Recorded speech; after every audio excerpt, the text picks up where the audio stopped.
Hi guys, welcome back. It's Lisa. If you are new to the channel, welcome. Today I've got another super simple glam DIY for us.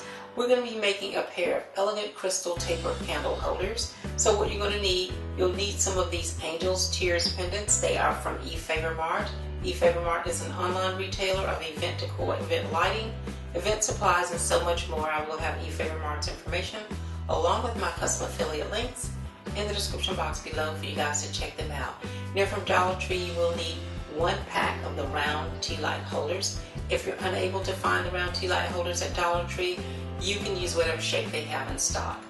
I have also found a pair of crystal taper candle holders, and they are from a thrifted source. So you will need some taper candle holders, and if you like to use something other than the ones at Dollar Tree, you could also use a thrifted source for those as well.